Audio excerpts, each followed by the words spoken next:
Good morning to all, this is Padma Singh और एक बार फिर आप सभी का पोल पाथ पे स्वागत है। आज फिर हम कुछ प्रश्नों की प्रैक्टिस करेंगे क्योंकि practice makes a man perfect और इसी सिद्धांत को फॉलो करते हुए प्रैक्टिस हमारी शुरू रहनी चाहिए ताकि जब भी हम एग्ज़ाम में बैठें तो एक्यूरेट आंसर करने में सक्षम हों। आपको पता हो कि यूपी टीजीटी पीजीटी के लिए पोल पाथ पे पॉलिटिकल साइंस का फुल कोर्स दिया जा रहा है और ये यूपी टीजीटी पीजीटी क्यों, ये ऑल स्टेट टीजीटी पीजीटी के लिए इक्वली बेनिफिशियल है क्योंकि बहुत से कम टॉपिक होते हैं जिनमें डिफरेंस होता है, जो अलग होते हैं वो बहुत कम होते हैं, अदरवाइज़ सेम होते हैं। तो ये जो अदर टॉपिक हैं यदि आप कमेंट करेंगे तो उस पर आपको वीडियो दे दिया जाएगा और आप हमें टेलीग्राम पे फॉलो कर सकते हैं पोल पाथ के नाम से सर्च करके, और डिस्क्रिप्शन में लिंक भी दी गई है तो आप लिंक के जरिए भी आप हमें फॉलो कर सकते हैं। प्लीज़ बताना चाहूँगी कि डिस्क्रिप्शन में बहुत सारी लिस्ट लगी हुई हैं, प्लेलिस्ट कोर्स वीडियो से रिलेटेड हैं, प्रैक्टिस से, एनसीईआरटी से, तो आप उन्हें भी अवेल कर सकते हैं। आज का हम देखेंगे, अब क्वेश्चन अपने पॉइंट पर आएंगे और क्वेश्चन शुरू करते हैं। आंसर करना आप सभी को के लिए जो है ज़रूरी है, यानी मैंडेटरी है, तो आंसर आप सभी करेंगे। तो दोस्तों पहला क्वेश्चन स्क्रीन पर है और आप जो है आंसर करने के लिए रेडी हो जाइए, फटाफट जल्दी जल्दी आपके आंसर आने चाहिए। यहाँ पर एक कथन दिया गया है, राष्ट्रवाद हमारा अंतिम आध्यात्मिक मंजिल नहीं हो सकती, मेरी शरण स्थिति तो मानवता है, मैं हीरो की कीमत पर शीशा नहीं खरीदूंगा और जब तक मैं जीवित हूँ देशभक्ति को मानवता पर कदापि विजय नहीं होने दूंगा। ये कथन किसका है? दादा भाई नौरोजी का है, रविन्द्रनाथ टैगोर का है, मदन मोहन मालवीय का है या गोपाल कृष्ण गोखले का है? किसका है? आंसर आपके आने चाहिए सभी के। तो ऑप्शन बी यहाँ पर रविन्द्रनाथ टैगोर सही हो जाएगा। रविन्द्रनाथ टैगोर के द्वारा कहा गया ये कथन है। दादा भाई नौरोजी की बात करें तो दादा भाई नौरोजी को वयोवृद्ध पुरुष कहा जाता है, grand old man of India. और यदि हम मदन मोहन मालवीय की बात करें तो मदन मोहन मालवीय को महामना की उपाधि से विभूषित किया गया है। ठीक है। यदि हम गोपाल कृष्ण गोखले की बात करें तो इनको चांदी की वाणी का वक्ता कहा गया है। चांदी की वाणी वाला वक्ता इनको बोला गया है, प्लस साथ में इन्हें क्या बोला गया है? भारत का ग्लेडस्टोन इनको बोला गया है। चलिए यहाँ पर जो है ऑप्शन बी आपका सही हो रहा है। देखेंगे हम नेक्स्ट क्वेश्चन क्या कह रहा है कि ये सभी देखिए एनसीईआरटी के हैं और वेरी इंपॉर्टेंट हैं। चुनाव आयोग वर्णन किस अनुच्छेद में किया गया है? चुनाव आयोग का वर्णन किस अनुच्छेद में किया गया है? 75 में, 324 में या 249 में या 51 में? आंसर देंगे सबसे पहले, फिर सारे ऑप्शन के बारे में आप हमें बताएंगे जिसके पास जो भी नॉलेज है। तो यहाँ पर ऑप्शन बी सही हो जाएगा। क्वेश्चन बहुत ईजी है। यहाँ पर कौन सा है? ऑप्शन बी आपका जो है सही हो रहा है। चुनाव आयोग का वर्णन 324 के अंतर्गत किया गया है। ठीक है। अनुच्छेद 249 की बात करें तो यदि कोई सब्जेक्ट राष्ट्रहित का होगा और राज्यसभा यदि 2/3 बहुमत से, 2/3 बहुमत से इस संकल्प को पारित कर देती है तो केंद्र सरकार को इस पर विधि राज्यसभा यानी कि जो राज्य सूची है उस राज्य सूची पर विधि बनाने का हक मिल जाता है, अधिकार मिल जाता है। ठीक है।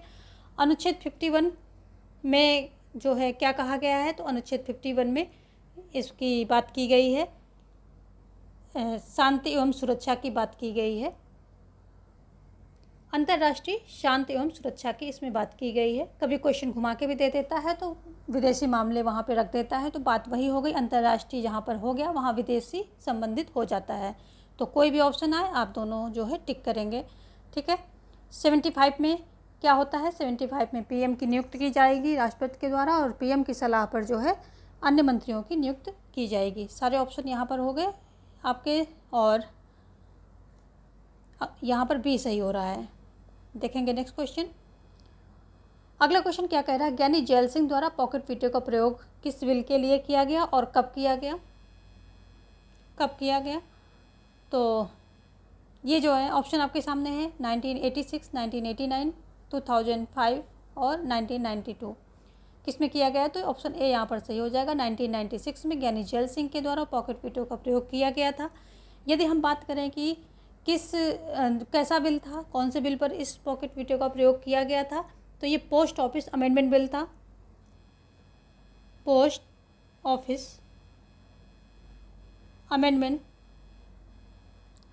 बिल था ये। इसी पर जो इन्होंने अपना पॉकेट वीटो का प्रयोग किया था और इन्होंने इसको टेबल पे, क्योंकि इसमें क्या है, प्रेस की स्वतंत्रता को कर्टेल किया जा रहा था और इनको ये चीज़ पसंद नहीं आई, तो इन्होंने उसको न पुनर्विचार के लिए भेजा, ना ही उसको स्वीकृत दी, टेबल पे छोड़ दिया। फिर राष्ट्रपति जो है दूसरे आते हैं, तो उन्होंने जब भेजा तो तब केंद्र में सरकार चेंज हो गई। कुल मिला के इस बिल पे कुछ नहीं हुआ। ठीक है, 2005 में सूचना का अधिकार आता है और ये जो 1992 है, इसमें जो स्थायी हमारी लोकल गवर्नमेंट होती है उनको संवैधानिक दर्जा मिलता है। लोकल गवर्नमेंट को संवैधानिक दर्जा दिया जाता है। और यदि हम 1989 की बात करें तो इसमें मतदान की जो एज है वो 21 से घटा करके 21 से 18 कर दी गई थी। ठीक है, चलिए यहाँ पर ऑप्शन ए सही हो रहा है। अब ये बताइए कि किस संशोधन के द्वारा की गई थी 21 से 18। देखेंगे नेक्स्ट क्वेश्चन। अगला क्वेश्चन क्या कह रहा है, राष्ट्रीय मानवाधिकार आयोग की स्थापना कब हुई? 1991 में हुई, 92 में हुई, 93 में हुई या 94 में हुई? तो राष्ट्रीय मानवाधिकार की स्थापना जो है 1991 में हो जाती है। ऑप्शन जो है यहाँ पर ए सही हो जाएगा। और इसमें होता क्या है, सॉरी 1991 में नहीं होगी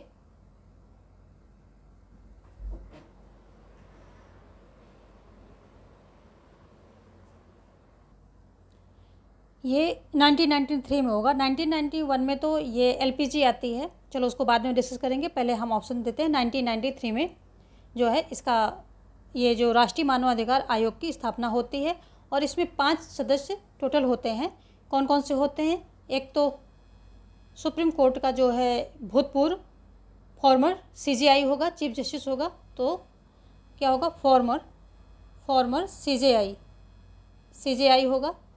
और उसका फिर क्या होगा, जज भी होगा, एक न्यायाधीश भी होगा, यानी कि जो एक और उसमें जज होगा।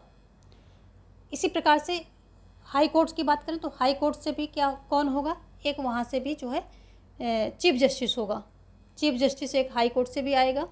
और 2 अन्य मेंबर होंगे जिनको इस बारे में नॉलेज होगी, ह्यूमन राइट वॉलेशन को लेकर के जो है ह्यूमन राइट के बारे में जो जिनको नॉलेज होगी, तो 2 अन्य मेंबर होंगे, 2 अन्य मेंबर होंगे। ठीक है, और इसमें जो ये आयोग मानवाधिकार आयोग करता क्या है, तो जो जहाँ पर ह्यूमन राइट वॉलेशन हो रहे हैं तो उनको जो है यदि कोई याचिका देता है, यदि इनको मतलब कोई ऐसा सूचना देता है, तब भी ये वहाँ पर जाके इंक्वायरी कर सकते हैं, या अपने इनिशिएटिव अपने आधार पर भी ये इनिशिएट कर सकते हैं, इनिशिएटिव ले सकते हैं उसको। और ये क्या है, गवर्नमेंट को रिकमेंड करेंगे कि यहाँ पर जो है वायलेशन हो रहा है, इंक्वायरी कर लेंगे, फिर गवर्नमेंट को और कोर्ट को रिकमेंड करेंगे कि आप कुछ कदम उठाइए, यहाँ पर जो है ह्यूमन राइट वायलेशन हो रहा है। But they can not persecute, वो परसिक्यूट नहीं कर सकते, यानी कि सज़ा वगैरह का प्रावधान इनके पास नहीं है। सिर्फ ये इंक्वायरी करेंगे और रिकमेंड कर देंगे कोर्ट और सरकार को कि आपको यहाँ पर कुछ स्टेप लेने चाहिए। आगे 1991 की बात करें तो यहाँ पर आई थी एलपीजी, यानी कि लिबरलाइजेशन, प्राइवेटाइजेशन और ग्लोबलाइजेशन। इसका जो यहाँ पर 1991 में यहाँ पर खुल गया था हमारा इंडिया इसके लिए। और यदि 1992 की बात करें तो इसमें जो है लोकल गवर्नमेंट है उनको संवैधानिक दर्जा मिलता है, ये आप जानते हैं। चलिए देखेंगे नेक्स्ट क्वेश्चन, यहाँ पर सी ऑप्शन सही हो रहा है। नेक्स्ट क्या कह रहा है, मनी बिल राज्यसभा में प्रस्तावित नहीं किया जा सकता, किस अनुच्छेद में वर्णित है? मनी बिल राज्यसभा में प्रस्तावित नहीं किया जा सकता है, ये किस अनुच्छेद में है? अनुच्छेद 17 में है, और या अनुच्छेद 109 में, या 108 में, या फिर 111 में? तो अनुच्छेद 17 में क्या है, अस्पृश्यता से संबंधित है ये तो। और 9 में क्या है, 9 में दिया जाता है कि जो मनी बिल होगा, धन विधेयक होगा, वो राज्यसभा में प्रस्तावित नहीं किया जा सकता है, ये लोकसभा में ही प्रस्तावित होगा। तो ये ऑप्शन पे आपका यहाँ सही हो रहा है। जबकि अनुच्छेद 108 के अंतर्गत संयुक्त बैठक का प्रावधान किया गया है। अनुच्छेद 108 में संयुक्त बैठक का प्रावधान किया गया है, लेकिन इसकी अध्यक्षता कौन करेगा? लोकसभा अध्यक्ष करेगा। और किस अनुच्छेद के अंतर्गत करेगा? तो 118 के अंतर्गत करेगा। अध्यक्षता जो है 118 के अंतर्गत आती है, ये भी आप ध्यान रखेंगे। देखेंगे नेक्स्ट क्वेश्चन, अगला क्वेश्चन क्या कह रहा है कि निम्नलिखित में से किसने अनुच्छेद 356 को सुरक्षा कपाट कहा है? राजेंद्र प्रसाद ने, या बी आर अम्बेडकर ने, नेहरू जी ने, या फिर वल्लभ भाई पटेल ने? किसने कहा है? तो यहाँ पर जो है अनुच्छेद 356 को सुरक्षा कपाट कहने वाले डॉक्टर बी आर अम्बेडकर हैं। और अनुच्छेद 356 के अंतर्गत होता क्या है? इसके अंतर्गत राज्य में राष्ट्रपति शासन लागू किया जाता है यदि वहाँ का संवैधानिक शासन विफल हो गया, यानी कि सरकार जो है वहाँ की सरकार संवैधानिक तरीके से शासन करने में कुछ विफल हो रही है, यहाँ शासन तंत्र जो है ठीक से नहीं चला पा रही है, असंवैधानिक हो गया है, तो वहाँ पर जो है सुरक्षा कपाट इसी को बोला है इन्होंने, राष्ट्रपति शासन लग जाता है और इसी चीज़ को इन्होंने सुरक्षा कपाट बोला है डॉक्टर बी आर अम्बेडकर ने। देखेंगे नेक्स्ट क्वेश्चन। नेक्स्ट क्वेश्चन क्या कह रहा है कि निम्नलिखित में कौन एक राज्य के नीति निर्देशक तत्वों में शामिल नहीं है? कौन सा नहीं है? धर्म का अबाध रूप से मानने, आचरण एवं प्रचार की स्वतंत्रता, या फिर सामान्य न्याय तथा निःशुल्क विधिक सहायता, अगला है कामगारों के लिए निर्वाह मजदूरी, और फिर है वनों तथा वन्य जीवों की रक्षा।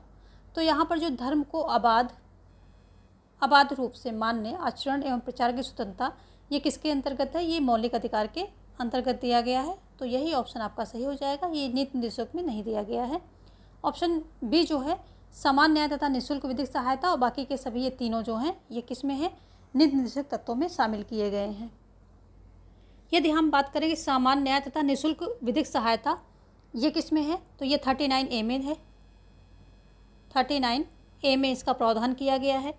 कामगारों के लिए निर्वाह मजदूरी, इसकी बात करें तो कामगारों के लिए निर्वाह मजदूरी किसके अंतर्गत दिया गया है? ये 43 के अंतर्गत दिया गया है। ये सारे ही ऑप्शन जो अनुच्छेद हैं बहुत ही इंपॉर्टेंट हैं। ये 43 के अंतर्गत दो चीज़ें दी गई हैं कि जो कामगार होंगे इनके लिए निर्वाह मजदूरी तथा विशिष्ट जीवन स्तर हेतु राज्य कुछ कदम उठाएगा, और प्लस एक चीज़ और दी गई है कि ग्रामीण स्तर पर जो है कुटीर उद्योगों को बढ़ावा देगा। ठीक है, तो ये कुटीर उद्योग कभी आ जाएगा, कुटीर उद्योग हैं इनकी बात किस में की गई है? तो आप 43 ही यहाँ पर मेंशन करेंगे।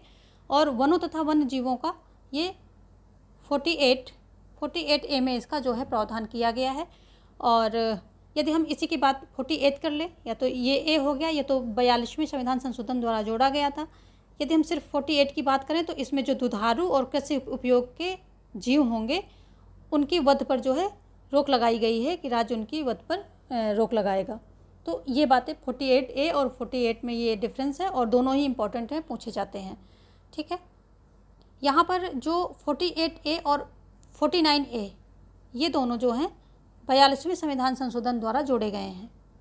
तो कौन से? 39A और 48A ये दोनों 42nd अमेंडमेंट के द्वारा जोड़े गए हैं। कब जोड़े गए हैं? 42nd अमेंडमेंट सभी को पता है कि 1976 में होता है। ठीक है, और इसमें जो एक मेन बात है वो ये है कि जो 48A है इसमें वन तथा वन्य जीवों का जो है संरक्षण की बात की गई है, और इसको संघ सूची से हटाकर समवर्ती में रखा गया है। तो ये भी आप याद रखेंगे, कभी यही पूछता है कि कहाँ से हटाकर कहाँ रखा गया? तो संघ से समवर्ती में रखा गया है, संघ सूची से हटा करके समवर्ती सूची में रखा गया है। ठीक है, चलिए देखेंगे यहाँ पर ऑप्शन ए सही हो रहा है। नेक्स्ट देखेंगे हम। अगला है पब्लिक ओपिनियन के लेखक कौन है? बेंथम है, रूसो है, लॉक है, या लिपमैन है?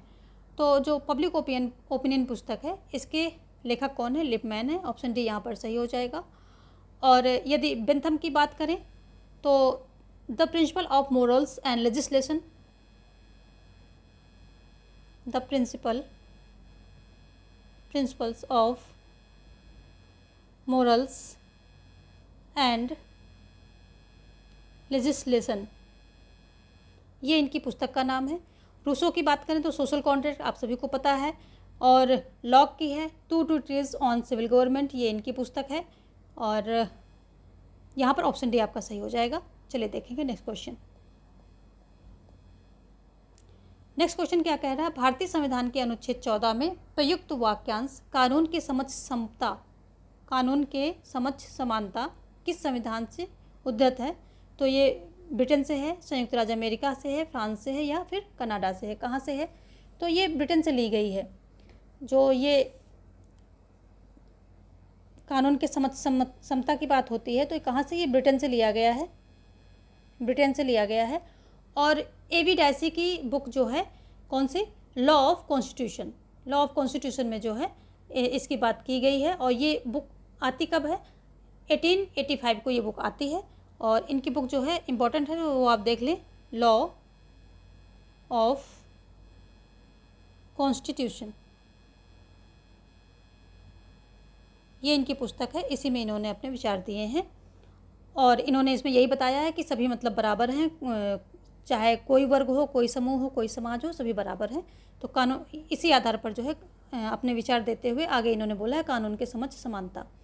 संयुक्त राज्य अमेरिका की बात करें कि हमने संयुक्त राज्य अमेरिका से क्या क्या क्या लिया है, तो संयुक्त राज्य अमेरिका से हमने मौलिक अधिकार लिए हैं, स्वतंत्र न्यायपालिका ली है, ठीक है, न्यायिक पुनरावलोकन लिया है और विधियों का समान संरक्षण लिया है। तो देखिए यहाँ पर कानून के समक्ष समता या विधि के समक्ष समता और विधियों का समान संरक्षण, इन दोनों में अंतर है। और एक ब्रिटेन से लिया गया है, दूसरा अमेरिका से लिया गया है। तो विधियों का समान संरक्षण लिया है, महाभियोग लिया है, जो राष्ट्रपति पर महाभियोग जो होता है वो लिया है, और संविधान की सर्वोच्चता, ये सारी बातें जो हैं हमारे अमेरिका से हमने उठाई हैं। फ्रांस की बात करें यदि हम, तो फ्रांस से गणतंत्र लिया गया है, और जो तदर्थ न्यायाधीश का प्रावधान है कहाँ, सुप्रीम कोर्ट में, वो लिया गया है, ठीक है। कनाडा की बात करें यदि हम कनाडा की बात कर रहे हैं तो संघात्मक व्यवस्था, अवशिष्ट शक्तियाँ, ये सब कनाडा से लिया गया है। यहाँ पर ऑप्शन आपका जो है ए सही हो जाएगा, ब्रिटेन। किसने कहा बोधा आधुनिक नहीं बन सका लेकिन वह मध्ययुगीन भी नहीं रहा? विलोबी ने कहा है, रूसो ने कहा है, या फिर शेवाइन ने कहा है, या फिर ये चीज़ गिटल ने कही है। तो ये कहने वाले शेवाइन महोदय हैं, ठीक है, शेवाइन महोदय हैं। और इनको जो है बोधा को इसलिए कहा कि बोधा ने क्या किया कि पहले तो अपने संप्रभु को इन्होंने पूरी शक्तियाँ दे देते हैं, फिर बाद में इनको लगता है कि कहीं संप्रभु निरंकुश ना हो जाए, तो इनको कुछ जो ये नैतिक हैं अधिकार या फिर ईश्वरीय जो है कुछ अधिकार, उनके प्रति अधिकार नहीं, कानून, जो ईश्वरीय कानून कह लीजिए या जो नैतिक कानून है उनके अधीन कर देता है। और तो फिर इसी बात पर जो है शेवाइन ने इनको बोला है कि क्या होगा कि बोधा जो है आधुनिक भी नहीं बन सका और मध्ययुगीन भी नहीं रहा। यदि हम विलोबी की बात करें तो विलोबी ने क्या बोला है, संप्रभुता राज्य की सर्वोच्च इच्छा है, ये बोलते हैं संप्रभुता राज्य की सर्वोच्च इच्छा है। और यदि हम रूसो की बात करें तो रूसो क्या बोलते हैं, रूसो कहते हैं सार्वजनिक संकल्प ही संप्रभु है, क्योंकि इन्होंने जनरल विल दिया है तो सार्वजनिक संकल्प ही संप्रभु है, ये रूसो महोदय का कथन है, ठीक है। गेटल की बात करें तो गेटल कहते हैं कि विभाजित संप्रभुता अपने आप में विरोधाभास है, ये बोलते हैं विभाजित संप्रभुता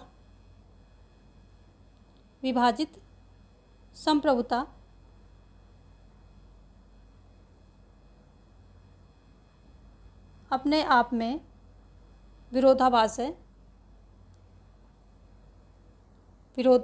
है।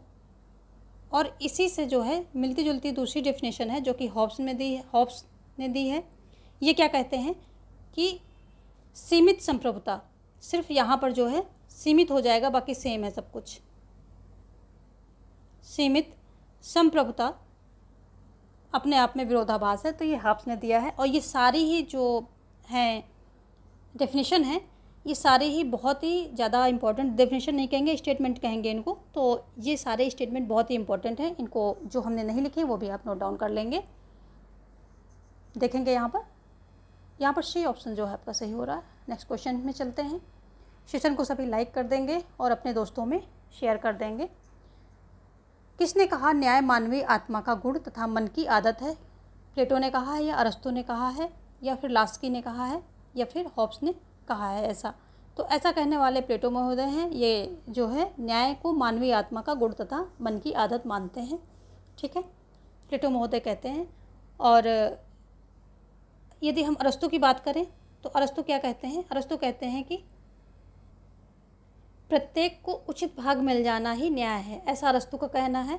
जबकि प्लेटो का एक दूसरा कथन है कि सभी जो है वर्ग, समाज के सभी वर्ग अपना अपना कर्तव्य का निर्वहन करते रहें, सामंजस्य बनाए रहें एक दूसरे में अपने कर्तव्यों का निर्वहन करते हुए, यही न्याय है। तो ऐसा इनका मानना है। लास्की जो हैं लोक कल्याणकारी राज्य के जो हैं प्रवर्तक माने जाते हैं। हॉब्स निरंकुश राजतंत्र के समर्थक माने जाते हैं। चलिए देखेंगे नेक्स्ट क्वेश्चन। अगला क्वेश्चन क्या कह रहा है कि वेर इज इसका आंसर फटाफट आ जाना चाहिए। किसने कहा सभी संपत्ति चोरी है? ग्रोशियस ने बोला है, रूसो ने, प्रूधो ने या फिर एडम स्मिथ ने? तो ये जो है प्रूधो महोदय ने बोला है कि सभी संपत्ति चोरी है। आगे और ये कहते हैं कि सभी संपत्ति चोरी है तथा संपत्ति और सारे संपत्ति धारक चोर हैं, ऐसा भी इन्होंने बोला है। ठीक है। व्हाट इज प्रॉपर्टी इनकी पुस्तक है। व्हाट इज प्रॉपर्टी इनकी पुस्तक है और ये आती कब है? 1840 में जो है ये पुस्तक आती है। ठीक है। ग्रोशियस क्या है? तो ग्रोशियस बाह्य संप्रभुता के ये क्या है?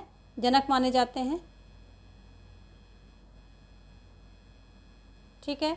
और एडम स्मिथ की बात करें यदि हम, तो वेल्थ ऑफ नेशन इनकी पुस्तक है। वेल्थ ऑफ नेशन इनकी पुस्तक है और इसी में इन्होंने जो है राज्य के हस्तक्षेप का सिद्धांत जो है दिया है। यदि हम संपत्ति के बारे में रूसो के विचार जाने तो इन्होंने जो है निजी संपत्ति को सभी बुराइयों की जड़ बताया है। ठीक है। निजी संपत्ति को बुराइयों की जड़ बताया है इन्होंने, तो वो भी आप ध्यान में रखेंगे। चलिए देखेंगे नेक्स्ट क्वेश्चन। अगला क्वेश्चन है कि निम्न में कौन विचारक संपत्ति को नैसर्गिक मानता है? लास्की या रूसो, मार्क्स या फिर अरस्तु? जो संपत्ति को नैसर्गिक मानने वाले कौन से हैं? तो ये अरस्तु महोदय हैं। ऑप्शन डी यहाँ पर सही हो जाएगा। ये कहते हैं कि नैतिक और बौद्धिक विकास के लिए संपत्ति आवश्यक है तथा परिवार का पालन पोषण करने के लिए, मेहमानों की खातिरदारी करने के लिए भी जो संपत्ति की यानी कि इसकी धन की ज़रूरत पड़ती है। तो इसको जो इन्होंने नैसर्गिक मानने वाले अरस्तु महोदय हैं।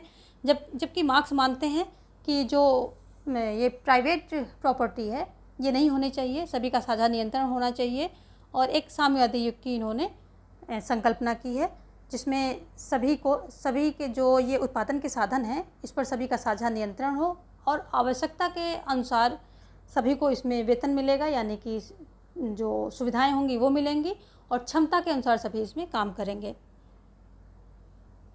रूसो की अभी हमने बात करी ली, ये जो है निजी संपत्ति को सभी बुराइयों की जड़ मानते हैं। और लास्की की बात करें तो ये भी क्या कहते हैं कि जो पूंजी के केंद्रीकरण का विरोध करते हैं। लास्की भी पूंजी के केंद्रीकरण का विरोध करते हैं। तो ये सभी इनके जो है संपत्ति यानी पूंजी और धन को लेकर के इनके सबके विचार हैं जो आप याद रखेंगे। देखेंगे नेक्स्ट क्वेश्चन। वैधानिक संप्रभुता की अवधारणा के प्रतिपादक कौन हैं? हॉबहाउस हैं या फिर बोदा हैं या फिर गार्नर हैं या फिर ऑस्टिन हैं? वैधानिक संप्रभुता की अवधारणा के प्रतिपादक, तो वैधानिक संप्रभुता की अवधारणा के प्रतिपादक कौन है? तो ये इसको वैधानिक कह लें, कानूनी कह लें और एकल कह लें। तो ये सभी क्या है? ऑस्टिन के द्वारा जो है इनका प्रतिपादन किया गया। ऑप्शन डी जो है यहाँ पर सही हो जाएगा। वैधानिक संप्रभुता यानी कानूनी संप्रभुता के अवधारणा के प्रतिपादक ऑस्टिन महोदय हैं। जबकि जो है ये जो सिर्फ संप्रभुता को सबसे पहली बार किसने प्रतिपादित किया था? तो ये बोदा महोदय थे। ठीक है।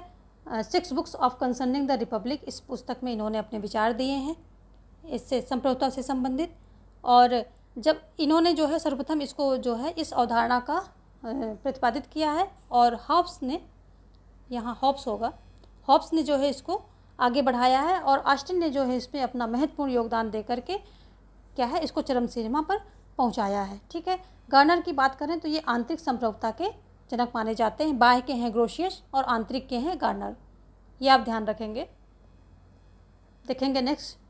लॉक की प्राकृतिक अवस्था थी क्या थी? समाजवादी, पूर्व राजनीतिक या ऐतिहासिक? तो लॉक की प्राकृतिक अवस्था कैसी थी? पूर्व राजनीतिक थी। यहाँ पर अधिकार तो थे कानूनी, मतलब कानून तो थे, कौन से थे? प्राकृतिक कानून थे, लेकिन उनको फॉलो करवाने के लिए कोई अथॉरिटी नहीं थी, यानी कि वहाँ पर अथॉरिटी की कमी थी। तो कैसी अवस्था हो गई? पूर्व राजनीतिक, यानी कि कोई राजनीतिक अवस्था वो नहीं थी, राजनीतिक जो सिस्टम होता है, व्यवस्थाएं होती वो सब वहाँ पर नहीं थी। तो ये पूर्व राजनीतिक हो जाएगा। बाकी वहाँ पर कानूनी अधिकार भी थे और नैसर्गिक अधिकार भी थे और कानून भी थे, दोनों वहाँ पर थे। जबकि हाफ्स की जो अवस्था है, प्राकृतिक अवस्था, वो पूर्व राजनीतिक है और पूर्व सामाजिक एवं पूर्व राजनीतिक दोनों ही है। तो ये आप ध्यान रखेंगे यहाँ पर। देखेंगे नेक्स्ट क्वेश्चन क्या कह रहा है कि गांधी दर्शन में समाजवाद का विकल्प है, क्या है? सर्वोदय है, न्यासधारिता है, पंचायत है या सत्य और अहिंसा है। तो गांधी दर्शन में समाजवाद का संकल्प क्या है? सर्वोदय है। ऑप्शन ए यहाँ पर जो है सही हो जाएगा। और ये सर्वोदय क्या है? एक गुजराती अनुवाद है जो कि रस्किन की पुस्तक है अनटू दिस लास्ट, इसी का गुजराती अनुवाद है। और अगर बात करें कि समाजवाद का विकल्प क्या है तो सर्वोदय है गांधी दर्शन में। न्यासधारिता ये इनका एक सिद्धांत है गांधी जी का। इसमें ये बताते हैं कि निजी संपत्ति पर सार्वजनिक जो है उपयोग, ऐसा बताते हैं। यानी कि जो जिनके पास संपत्ति अधिक है, संपत्ति धारक जो हैं, तो संपत्ति का प्रयोग उतना ही करें जितना कि ज़रूरी है। बाकी उसको एक मतलब क्या है, उसका मालिक बन के उसकी रक्षा करें और इस संपत्ति को सभी के लिए सभी सार्वजनिक उपयोग के लिए रखें।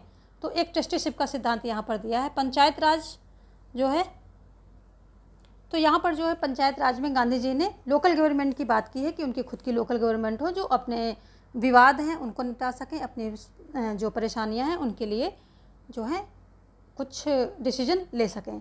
सत्य और अहिंसा इनके जीवन का बहुत ही महत्वपूर्ण जो है अंग रहा है, तो वो उसके बारे में आप सभी जानते हैं।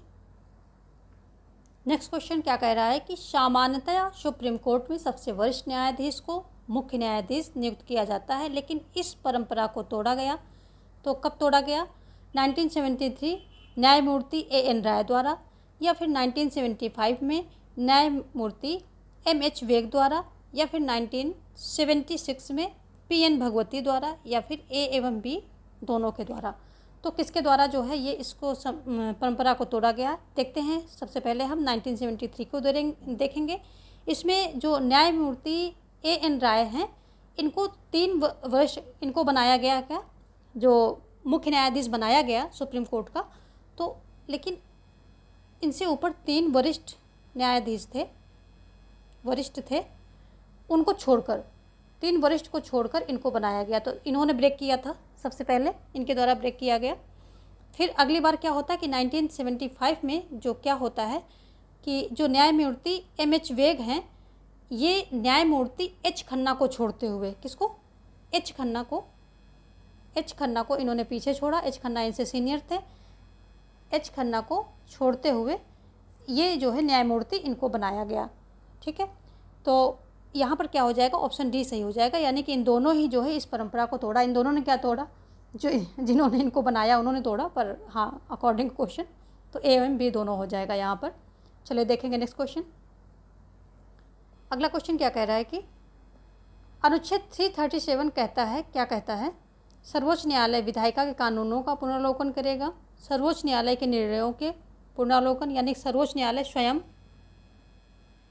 स्वयं के निर्णयों का पुनरावलोकन करेगा, या सर्वोच्च न्यायालय द्वारा राष्ट्रपति को दी गई सलाह की समीक्षा करेगा, या फिर उपयुक्त जो भी ऑप्शन है इनमें से कोई नहीं होगा। तो यहाँ पर जो है ऑप्शन बी आपका सही हो जाएगा। 137 के तहत सर्वोच्च न्यायालय क्या करता है? अपने स्वयं के निर्णयों को पुनरावलोकन करता है। जो इसके स्वयं के निर्णय होते हैं वो कोई फिक्स नहीं होते कि एक बार दे दिया तो वही बने रहेंगे। समय के अनुसार इसमें जो भी चेंजेस करने होते हैं, या फिर उनको समझ में आता है कि अब जो है उस केस में कुछ उतना अच्छा नहीं रहा, उसमें कुछ चेंजेस हो सकते हैं, तो ये पुनरावलोकन करके अपने डिसीजन को चेंज कर देते हैं। और ये कई बार किया है, आप सभी को पता है। देखेंगे नेक्स्ट क्वेश्चन हम। अगला क्वेश्चन क्या कह रहा है कि अनुच्छेद 144 कहता है, क्या कहता है? 44 सर्वोच्च न्यायालय के सभी फैसले अन्य न्यायालयों पर बाध्यकारी होंगे, सर्वोच्च न्यायालय के परामर्श संबंधित क्षेत्राधिकार की बात करता है, या अन्य जजों की नियुक्ति में राष्ट्रपति की सलाह के बारे में बात करता है, या फिर उपर्युक्त में से कोई भी ऑप्शन जो है सही नहीं है। तो यहाँ पर जो है ऑप्शन ए सही हो जाएगा। सर्वोच्च न्यायालय के सभी फैसले अन्य न्यायालयों पर बाध्यकारी हैं, यानी कि सभी अन्य न्यायालयों को मानने पड़ेंगे। चलिए देखेंगे नेक्स्ट क्वेश्चन। अगला क्वेश्चन क्या कह रहा है कि किसी अनुच्छेद के तहत सर्वोच्च न्यायालय, किस अनुच्छेद के तहत सर्वोच्च न्यायालय जो है रिट जारी करता है? तो आप सभी को पता है अनुच्छेद 32 इसके द्वारा जो है ये जारी करता है, और 226 के तहत जो है उच्च न्यायालय यानी कि SC जो है ये जारी करता है। ठीक है, देखेंगे नेक्स्ट क्वेश्चन। अनुच्छेद 30 भी देख लेते हैं, ये इंपॉर्टेंट है। अनुच्छेद 30 क्या कहता है कि अल्पसंख्यक वर्ग को अपनी पसंद के शिक्षण संस्थानों की स्थापना तथा पोषण का अधिकार होगा, ये कहता है। उसी में एक और सब सेक्शन है उसका 30 का 2 है, तो वो कहता है कि जो शिक्षण संस्थाओं को सहायता राशि राज्य देगा तो वहाँ पर विभेद नहीं करेगा। संस्था जो है वो संस्था धार्मिक या भाषाई अल्पसंख्यक के प्रशासन में है तो वहाँ पर कोई मतभेद जो है नहीं किया जाएगा। ठीक है, यहाँ पर ऑप्शन जो है सी सही होगा। देखेंगे हम नेक्स्ट क्वेश्चन। नेक्स्ट क्वेश्चन क्या है, कौन से अनुच्छेद में उच्च न्यायालय को रिट जारी करने का प्रावधान किया गया है? तो अभी हम इसकी हमने बात कर ही ली है। अनुच्छेद डी, मतलब ऑप्शन डी, अनुच्छेद 226 में जो है इसका प्रावधान किया गया है। देखेंगे नेक्स्ट क्वेश्चन। सर्वोच्च न्यायालय किसी कानून को गैर संवैधानिक घोषित कर उसे लागू होने से रोक सकता है, तो कैसे, कौन से अनुच्छेद के तहत करेगा? 11 के तहत या 12 के या 13 के या फिर 14 के तहत? तो ऑप्शन सी यहाँ पर सही हो जाएगा। अनुच्छेद 13 के तहत सर्वोच्च न्यायालय किसी कानून को जो कि विधायिका के द्वारा बनाया जाता है उसको जो है गैर संवैधानिक घोषित करके उसे लागू होने से रोक सकता है। तो अनुच्छेद 13 के अंतर्गत वो जो विधायिका के बने हुए कानून होते हैं इनको जो है इनका पुनरावलोकन करता है, यानी कि एक प्रकार से इनकी समीक्षा करता है कि ये संवैधानिक है या नहीं है। और अनुच्छेद 137 जो कि अभी हमने पढ़ा उसके तहत वो स्वयं की जो वो होते हैं डिसीजंस होते हैं उनका भी पुनरावलोकन कर सकता है। देखेंगे नेक्स्ट क्वेश्चन। अगला क्वेश्चन क्या कह रहा है कि पहली जनहित याचिका कौन सी थी? सुनील बत्रा बनाम दिल्ली प्रशासन, या हुसैन आरा खातून बनाम बिहार सरकार, या एसी मेहता और भारतीय संघ, या केशव नंद भारती केस? तो पहली जो जनहित याचिका थी वो हुसैन आरा खातून बनाम बिहार सरकार थी। ऑप्शन बी यहाँ पर सही हो जाएगा।